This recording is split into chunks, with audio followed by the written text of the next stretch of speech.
Llámeme, por favor, porque voy a un tema que a mí me interesa mucho.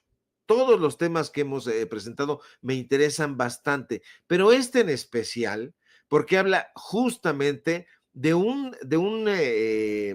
serie de lugares en donde nosotros hemos puesto especial énfasis, que ha sido justamente en la burocracia dorada de la Suprema Corte de Justicia de la Nación, pero también en la burocracia dorada de la Universidad Nacional Autónoma de México. Y usted me dirá, ¿de qué se trata este asunto, Sevilla? Bueno, pues la burocracia dorada, que desde hace años, pero años, tiene secuestrada a la UNAM, ha perdido una batalla que habían llevado sin razón y todo está de la mano.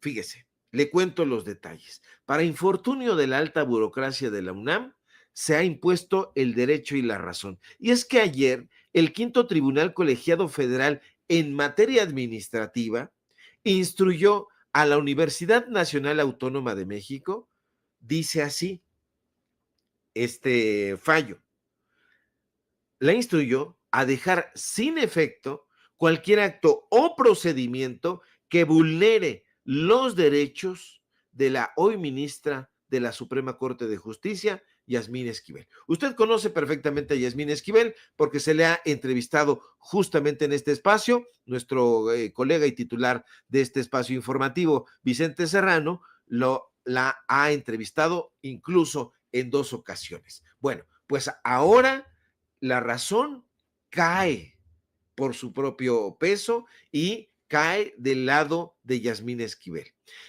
Y esta información, desde luego, punza en la entraña de Norma Piña y sus secuaces. ¿Por qué? Porque por unanimidad de votos, este tribunal, deja claro que Yasmín Esquivel Moza es la única titular de los derechos de autor sobre su tesis profesional.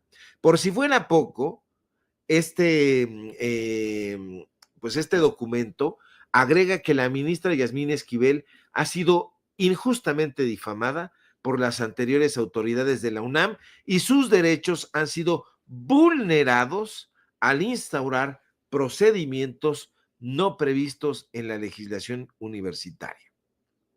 ¿Y sabe qué? Tienen toda la razón, porque infelizmente Yasmín Esquivel ha sido perseguida y ha sido calumniada. Lamentablemente, esta persecución contó con la anuencia y participación de la propia UNAM, que es su alma mater. El embate, de hecho, ahí desde, fíjese, fue orquestado desde diferentes flancos, pero uno de esos flancos tuvo su epicentro en la máxima casa de estudios y estuvo capitaneada por el ex rector Enrique Graue, quien, por cierto, usted lo sabe, se lo hemos presentado con datos duros, se presentaba como doctor cuando en realidad no contaba con esos estudios. Era un falso doctor. Él dijo en su momento, cuando se le preguntó, que era un doctor en términos coloquiales. Bueno, el embate contra la ministra Esquivel fue ejecutado, ahorita estábamos platicando justamente de estos personajes, por el golpista y palafrenero de Enrique Krause, Guillermo Sheridan, un sujeto que una y otra vez fue exhibido en la conferencia mañanera en épocas del presidente López Obrador, quien se expresaba de los mexicanos y de las mexicanas como ladrones, como perezosos, como resentidos, como borrachos y un largo etcétera.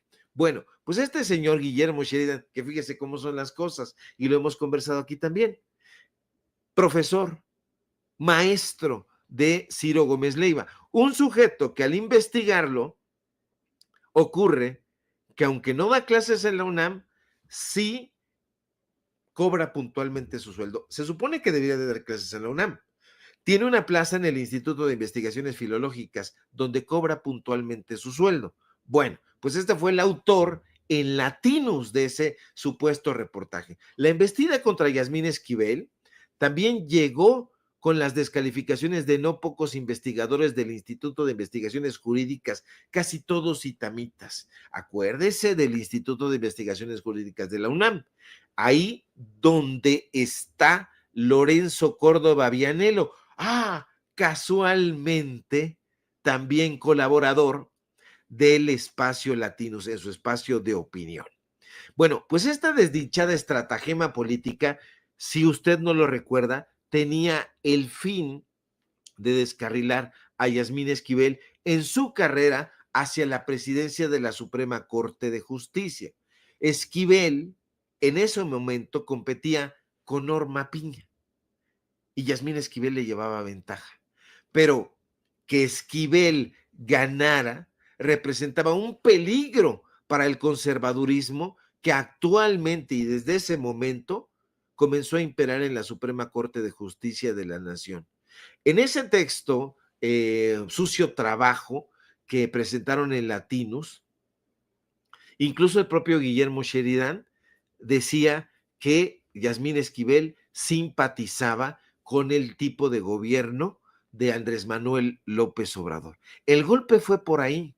Es muy interesante analizarlo porque fíjese, todos estos personajes vienen de la mano. Latinos, Carlos Loret de Mola presenta el supuesto reportaje, pero este reportaje, fíjese, prácticamente estamos a 17 de diciembre, 18, 19, 20, 21, faltan 4 días para que se cumplan 2 años de ese supuesto reportaje, porque fue presentado el 21 de diciembre de 2022, hace 2 años. Y ese texto, ¿cómo se llamaba? Una ministra pasante, así le puso Guillermo Sheridan, pero a partir de ese texto, a todas luces insidioso, politizado, porque era un embate político, varios medios de desinformación se dieron la mano para armarle este montaje a Yasmín Esquivel, porque es un montaje, se da uno cuenta, algunos nos dimos cuenta en ese momento, pero otros no, otros cayeron en el engaño y dieron por sentado que la ministra Esquivel había plagiado. El texto fue incluso difundido en Eje Central de Raimundo Rivapalacio, el reportero, ¿cómo se llama este reportero? Juan Carlos Rodríguez. Juan Carlos Rodríguez se fue hasta Xochimilco a buscar al supuesto autor de la tesis que habría plagiado Yasmín Esquivel, y entonces no le quiso dar en una entrevista, pero él se la armó, y entonces lo va a buscar en una segunda ocasión y le dice, yo ya di por cerrado eso, no tengo absolutamente nada que declarar, y bueno, estos personajes la arman en grande. Esto es muy importante analizarlo en este momento, porque lo más curioso y deleznable del asunto es que a través de un comunicado que la UNAM da a conocer ayer, a mí me parece escandalosísimo, porque la UNAM reconoce ayer que ha perseguido a la ministra Esquivel. Resulta bochornoso leer este comunicado que emite la UNAM. Dice este papel, redactado en la oficina de Néstor Martínez Cristo, coordinador general de comunicación social de la UNAM, que dice más o menos así, un fragmento nada más.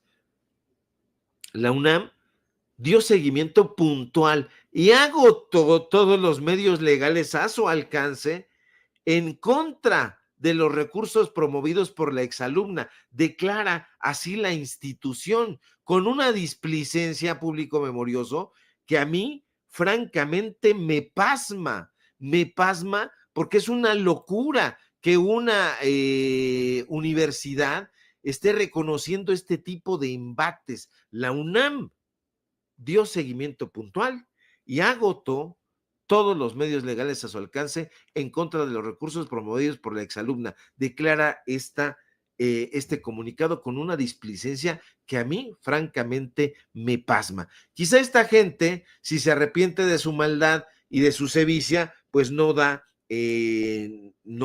muestras de que así suceda, pero lo cierto es que sí fracasaron en su burda y lamentable embestida. Sí fracasaron. Enrique Graue, Guillermo Sheridan y los enemigos de la reforma al Poder Judicial, porque va por ahí el asunto, pues deben estar en este momento echando rayos y centellas porque no han podido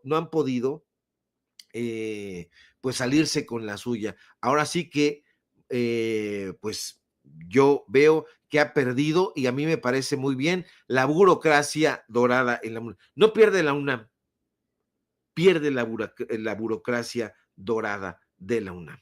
Así que, pues ahí está la información. Indudablemente la UNAM va a salir con una serie de cosas. Ya salieron varios personajes, ahí el hijo de Burgoa Orihuela a decir una serie de tonterías, pero bueno, usted ya los conoce perfectamente. Vámonos a otra cosa. Déjeme informarle que Santiago Taboada va ahí a la cueva de los malandros, como dijera mi querido Antonio Ruiz, a despotricar justamente contra la doctora Claudia Sheinbaum, ahí en el espacio de los malandros, donde los tiene bien consentiditos Ciro Gómez Leiva.